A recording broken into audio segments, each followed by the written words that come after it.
Dar testimonio de Jesús era tan importante en su época como lo sigue siendo hoy en día. Sigamos aprendiendo más acerca de los testimonios en favor de Jesús con la lección que comienza ahora.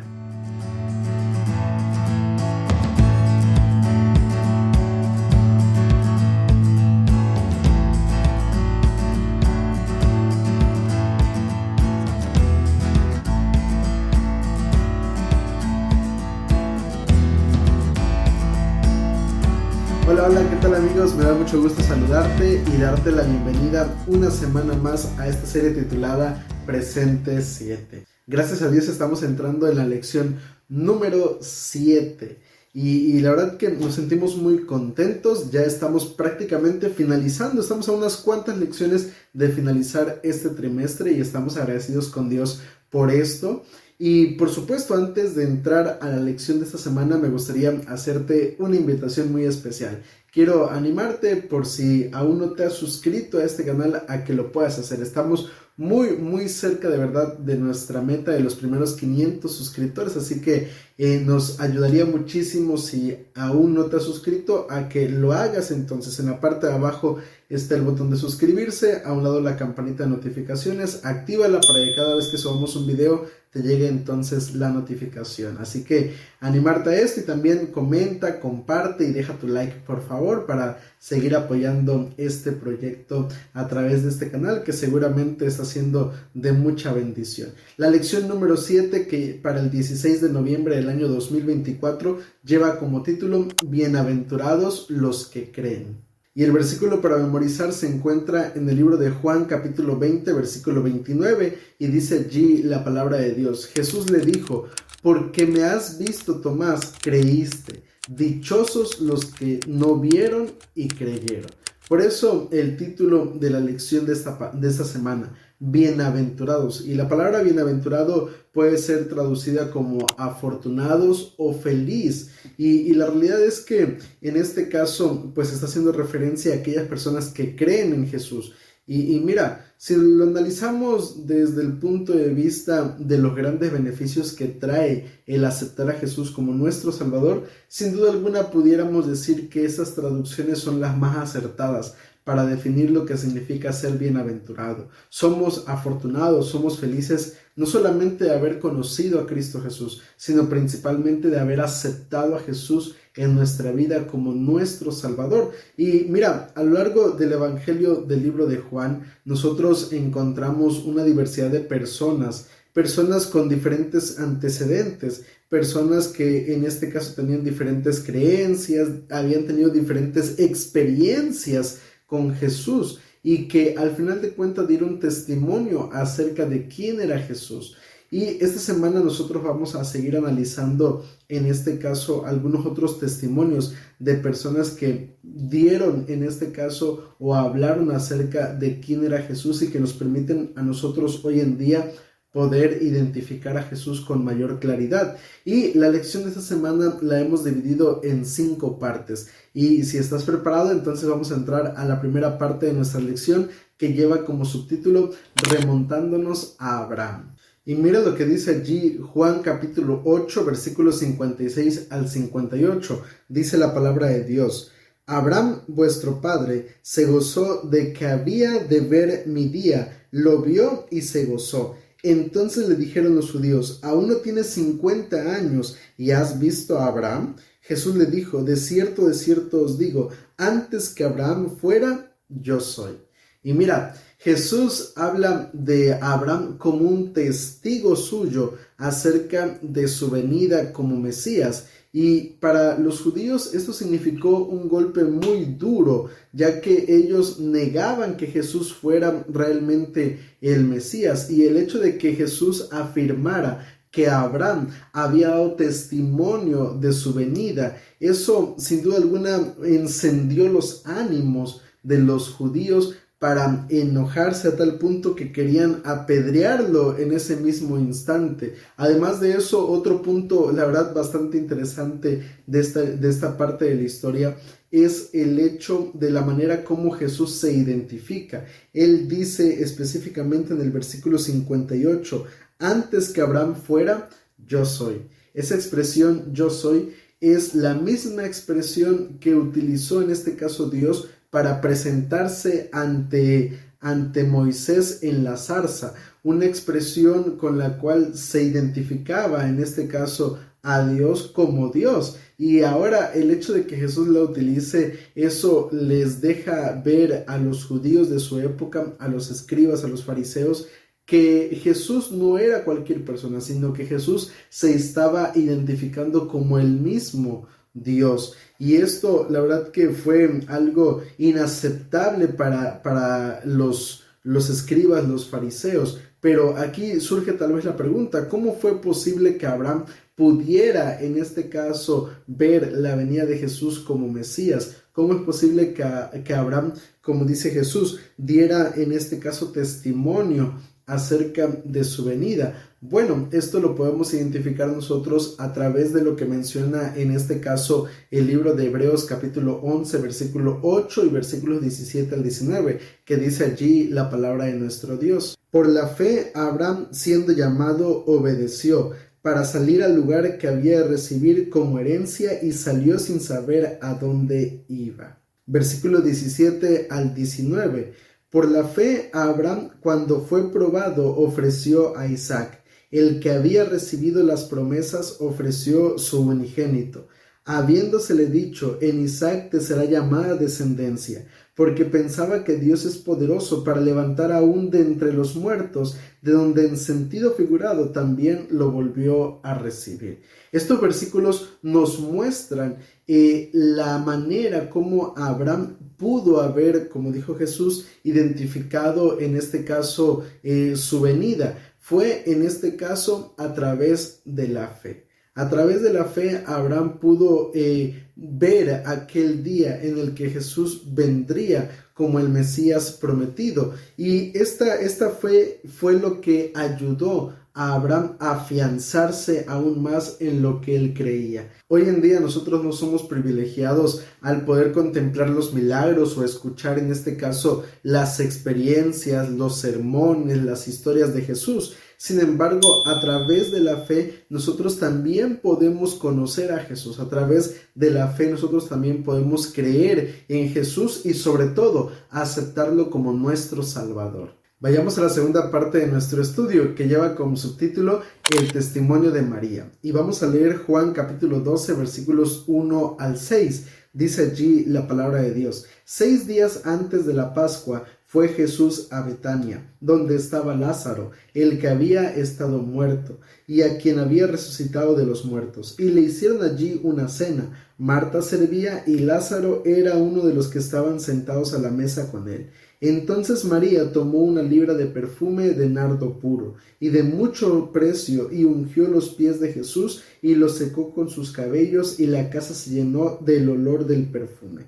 Dijo uno de sus discípulos, Judas Iscariote, hijo de Simón, el que lo había de entregar: ¿por qué no se vendió este perfume por 300 denarios y se les dio a los pobres? Pero dijo esto no porque se preocupara por los pobres, sino porque era ladrón y teniendo la bolsa sustraía de lo que se echaba en ella. Un texto bastante interesante, una historia muy bonita, donde se nos narra acerca de esta mujer llamada María. María era hermana de Marta y de Lázaro, y ella había decidido ungir a Jesús con un perfume muy caro. Su valor era lo equivalente en este caso a aproximadamente el salario de un año de un trabajador común. Ya imaginarás entonces el precio que tenía este perfume, pero a María no le importó gastar la cantidad necesaria con tal de dar ese obsequio especial a Jesús. Y María lo hace probablemente como una expresión de gratitud a Jesús por haber perdonado sus pecados y por haber resucitado a su hermano Lázaro. Sin embargo, esta muestra de gratitud no fue bien recibida por todos los presentes, específicamente en este caso por Judas Iscariote, quien intentó básicamente hacerse pasar por alguien interesado por los pobres. Sin embargo, el versículo 6 nos revela cuáles eran las verdaderas intenciones de Judas Iscariote, ya que él, dice allí el verso 6, era un ladrón que acostumbraba a tomar de lo que se le había confiado, porque él básicamente era el tesorero del ministerio de Jesús, pero él tomaba de ese dinero para sí mismo y esto demostraba entonces que las intenciones de Judas no eran sinceras, sino que él estaba más interesado en este caso por obtener esa ganancia en lugar de utilizarla para el ministerio de Jesús. Y hay un tema muy recurrente en el libro de Juan y es el hecho de que nos muestra que Jesús conoce el corazón de las personas, Jesús conoce las intenciones, los deseos que hay dentro del corazón de cada persona, y al igual que lo conocía con los demás, también conocía qué sucedía dentro del corazón y cuáles eran las verdaderas intenciones, en este caso de Judas Iscariote. Y esto entonces nos lleva a una pregunta importante que debemos analizar, y me gustaría por supuesto invitarte a que la comentes allí en los comentarios. Escribe por favor, me gustaría leer tu opinión. ¿Cuáles son las verdaderas motivaciones de nuestra vida? ¿Qué nos motiva realmente a seguir a Jesús? Yo creo que esto es una cuestión que cada uno de nosotros debemos analizar y ser sinceros con nosotros mismos, porque tal vez muchos de nosotros somos motivados simplemente porque mamá y papá nos llevan a la iglesia, porque si no la esposa o el esposo se molestan con nosotros, porque tal vez se ha convertido en una tradición en nuestra vida ser adventistas, ser cristianos. Pero la pregunta sería, ¿realmente qué es aquello que nos motiva a nosotros a seguir a Jesús? Hablando de las intenciones de María, mira lo que declara Elena G. de White en el libro El deseo de todas las gentes en la página 514. José de Arimatea y Nicodemo no ofrecieron su don de amor a Jesús durante su vida. Con lágrimas amargas trajeron sus costosas especias para su cuerpo rígido e inconsciente. Las mujeres que llevaron sustancias aromáticas a la tumba hallaron que su diligencia era vana, porque él había resucitado. Pero María, al derramar su ofrenda sobre el Salvador, mientras él era consciente de su devoción, lo ungió para la sepultura. Y cuando él penetró en las tinieblas de su gran prueba, llevó consigo el recuerdo de ese acto, un anticipo del amor que le tributaría para siempre los que redimiera. Todo lo que podamos ofrecer a Dios, debemos entonces ofrecerlo en vida. Es allí, es en ese momento cuando nosotros podemos realmente decidir ser fieles a Dios. Es allí en ese momento cuando nosotros podemos entonces decidir, en este caso, seguir y creer, aceptar a Jesús como nuestro Salvador.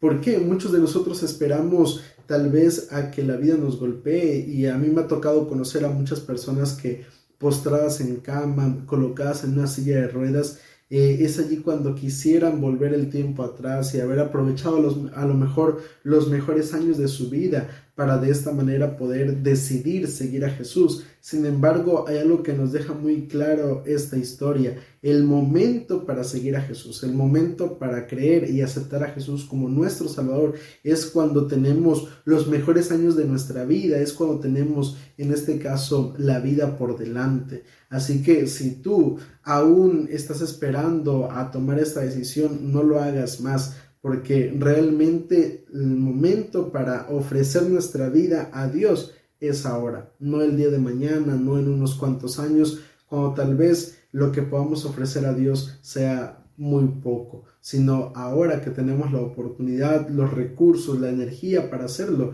es cuando entonces debemos tomar nuestra vida y rendirla delante de Dios. Vamos a la tercera parte del estudio, que lleva como subtítulo El testimonio involuntario de Pilato. Mira, a lo largo del libro de Juan nosotros podemos ver que Juan llama a diversos testigos, y como decíamos al principio, con diferentes contextos, diferentes situaciones y momentos que marcaron su vida en encuentros con Jesús.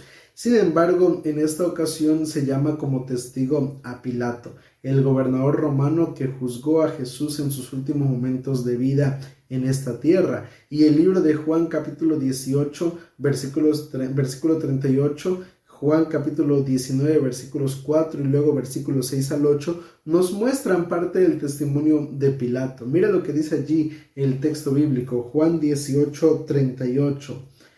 Le dijo Pilato: ¿qué es la verdad? Y dicho esto, salió otra vez a donde estaban los judíos y les dijo: yo no hallo en él ningún delito. Ahora, capítulo 19, versículo 4.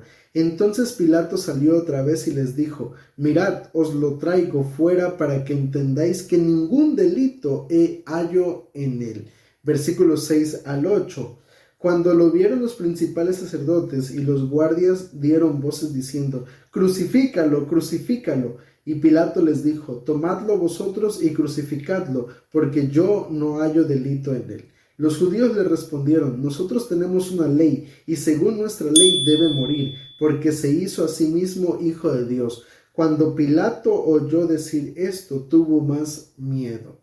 Mira, estas declaraciones que hace Pilato se presenta ante Jesús se presenta ante Pilato para, en este caso, ser juzgado aparentemente por los crímenes que él había cometido. Sin embargo, cuando Pilato empieza a entrevistar a Jesús, se da cuenta que realmente no había motivos, no había razón por la cual condenar a Jesús, sino todo lo contrario. Jesús era una persona inocente y que verdaderamente los motivos que habían llevado a Jesús a ser juzgado, a ser apresado, eran simplemente cuestiones en las cuales sus enemigos querían deshacerse simplemente de él. Pero Pilato, por más que intentó, por más que buscó encontrar esos crímenes por los cuales se les acusaba, al final termina declarando que Jesús era verdaderamente inocente. Y ante todas las personas que estaban en aquel lugar, ante todas las personas que estaban allí para acusarlo, para juzgarlo, Pilato deja en claro que Jesús era inocente. Y esto es sorprendente. ¿Sabes por qué?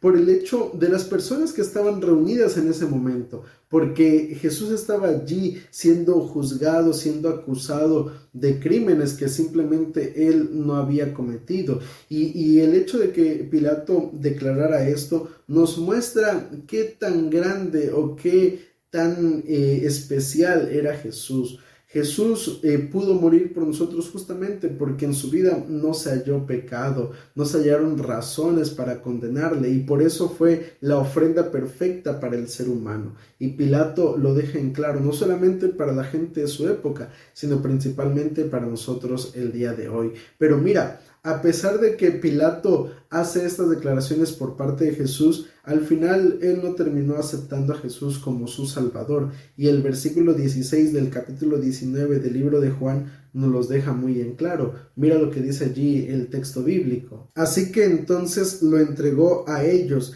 para que fuera crucificado. Tomaron pues a Jesús y se lo llevaron. Pilato tenía ante sí la verdad misma. Pilato tenía ante sí la oportunidad de aceptar a Jesús como su Salvador. Sin embargo, dejó que la turba, dejó que la presión lo intimidara y al final terminó condenando a Jesús. Y esto nos lleva a otra pregunta en la cual me gustaría pedir tu opinión. Y de igual manera, quiero invitarte para que escribas allí en los comentarios cuál es tu punto de vista. Y la pregunta sería: ¿qué podemos aprender del ejemplo de Pilato sobre los peligros de permitir que la presión del grupo, de permitir que el sentimiento popular nos impidan hacer lo que sabemos que es correcto? ¿Qué podemos aprender de esta situación? Yo creo que es importante que nosotros podamos realmente saber que debemos siempre permanecer de parte de la justicia, debemos permanecer siempre de parte de la verdad, porque no siempre la mayoría tiene la razón. La verdad es que muchas veces pueden estar equivocados, y en este caso el permanecer de parte de lo que sabemos que es correcto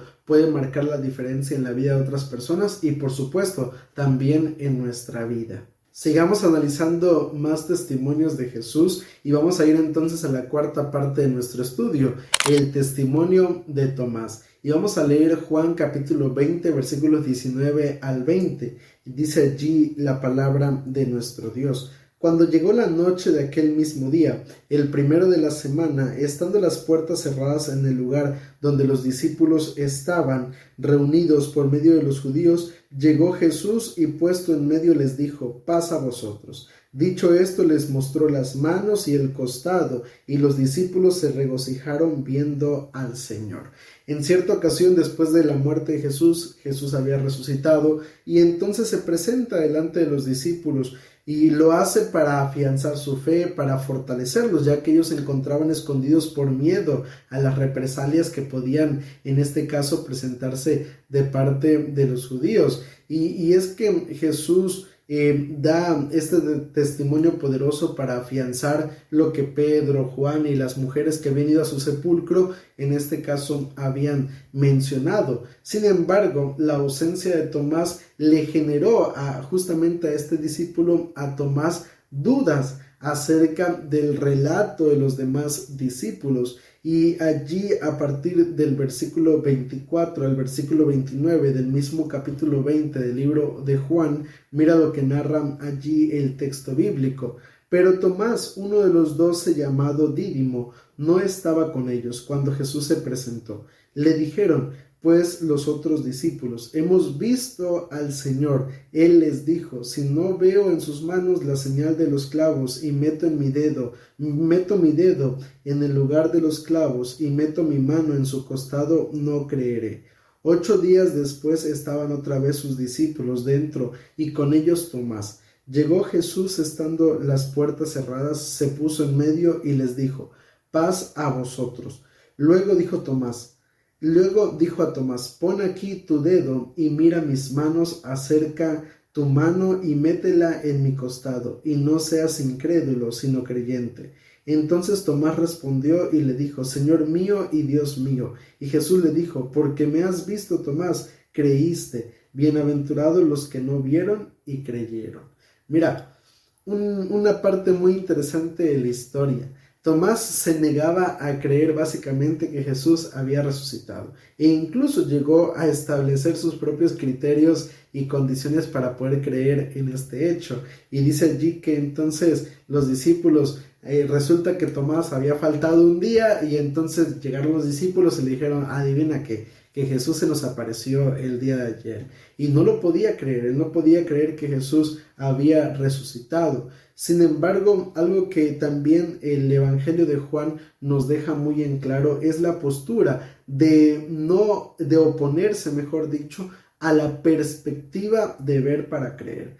El libro de Juan siempre trata de quitar esa idea de la mente de sus lectores. Y Elena G. de White, en el libro El Camino a Cristo, en la página 105, declara lo siguiente: Dios nunca nos exige que creamos sin darnos suficiente evidencia sobre la cual fundar nuestra fe. Su existencia, su carácter, la veracidad de sus palabras, todas estas cosas están establecidas por abundantes testimonios que apelan a nuestra razón. Sin embargo, Dios no ha quitado toda posibilidad de duda. Nuestra fe debe reposar sobre evidencias, no sobre demostraciones. Yo creo que esto es algo verdaderamente importante, el hecho de que nuestra fe se afiance sobre aspectos que son reales, sobre aspectos que son verdaderos, que son verídicos. Y Dios, a través de su palabra, ha tratado en este caso de mostrarnos realmente estos aspectos. Y esto nos lleva a otra pregunta muy importante. Si alguien te preguntara ¿por qué crees en Jesús?, ¿qué le responderías? Escríbelo, comenta allí por favor esta pregunta. Si te preguntara ¿por qué tú has aceptado a Jesús como tu Salvador?, ¿qué respuesta le darías? Mira, en la Biblia nosotros podemos encontrar 3 maneras a través de las cuales el ser humano puede llegar a tener evidencias suficientes para afianzar su fe y creer entonces en Cristo Jesús. ¿Cuáles son esas 3 maneras que tenemos como seres humanos? Número 1, en este caso, la palabra de Dios. A través de la palabra de Dios nosotros podemos realmente afianzar nuestra fe como cristianos. Número 2, la creación. En todo lo que nos rodea, en todo lo que podemos percibir en la naturaleza, podemos ver la mano de Dios en nuestra vida. Y la tercera y última aspecto en el cual podemos fundamentar nuestra fe son en nuestras experiencias personales. Muchos de nosotros hemos tenido encuentros con Jesús, tal vez no como lo tuvieron la gente en sus tiempos, donde ellos podían en este caso platicar, convivir, verlo cara a cara, pero sin duda alguna, más de alguna vez tal vez hemos en este caso tenido alguna experiencia, algún encuentro o de alguna manifestación poderosa de parte de nuestro Dios. Vamos a la última parte del estudio que lleva como subtítulo Nuestro testimonio en favor de Jesús. Mira, las personas que tuvieron el privilegio de convivir con Jesús, de verlo realizar sus milagros, de escuchar sus sermones, sus historias, fueron verdaderamente privilegiadas. Ellas tenían razones para creer en Jesús, pero nosotros ¿será que tenemos razones para creer en Jesús? Mira, yo por lo menos me gustaría en este caso compartir contigo algunos textos que nos pueden ayudar a tener suficientes razones para creer en Jesús hoy en día y poder entonces presentar testimonio a otras personas. Mateo capítulo 24, versículo 2 y al versículo 6. Mira lo que dice el texto bíblico. Respondiendo él les dijo: ¿Veis todo esto? De cierto os digo que no quedará aquí piedra sobre piedra que no sea derribada. Luego el versículo 6 dice la palabra de Dios: Oiréis de guerras y rumores de guerras. Mirad, no os turbéis, porque es necesario que todo esto acontezca, pero aún no es el fin. Versículo 7 al 8. Se levantará nación contra nación y reino contra reino, y habrá pestes, hambres y terremotos en diferentes lugares. Pero todo esto es solo principio de dolores. Luego versículo 14. Y será predicado este evangelio del reino en todo el mundo para testimonio a todas las naciones, y entonces vendrá el fin. No solamente contamos con los poderosos relatos del libro de Juan y de los demás evangelios, sino también tenemos la gran ventaja de ver, en este caso, cómo se cumplió mucho de lo que Jesús dijo hace muchos años atrás y cómo también ver el cumplimiento de muchos de los escritores bíblicos que también dan testimonio acerca de la veracidad de la palabra de nuestro Dios. Hoy en día nosotros también tenemos razones para poder aceptar y dar testimonio entonces a otras personas de Jesús. No solamente de lo que ha hecho en nuestra vida, sino de cómo la palabra de Dios a lo largo de los años ha permanecido y siempre ha, en este caso, mostrado muchas de las cosas que ocurrirían mucho antes de que realmente ocurrieran. Hoy, unos 2000 años después, también nosotros como seguidores de Jesús tenemos el privilegio de dar testimonio de Jesús y de lo que Él ha hecho por nosotros. No es por los dichos de Natanael, Nicodemo, la mujer samaritana o las enseñanzas de los fariseos que podemos conocer a Jesús como el Mesías. Es por la lectura de las Escrituras y la convicción producida por el Espíritu Santo que aceptamos a Jesús como el Salvador del mundo. Sin duda alguna, también hoy en día nosotros tenemos evidencias para dar testimonio acerca de Jesús. Y aquí la pregunta sería, ¿realmente estamos presentando testimonio acerca de Jesús? Es bonito realmente leer los testimonios de otras personas. Es bonito e inspirador ver cómo la vida de otras personas fue transformada por Cristo Jesús. Pero aquí la pregunta sería, ¿nosotros hemos tenido un encuentro con Jesús? ¿Nosotros estamos dando testimonio acerca de lo que Jesús ha hecho en nuestra vida? Hoy quiero invitarte a que no solamente te quedes con el relato de los evangelios, sino que vayas y que compartas a otros no solamente lo que la palabra de Dios dice, sino también lo que la palabra de Dios ha hecho en nuestra vida. Y de esta manera que podamos ser testimonios vivientes acerca de Jesús. Que el Señor te bendiga.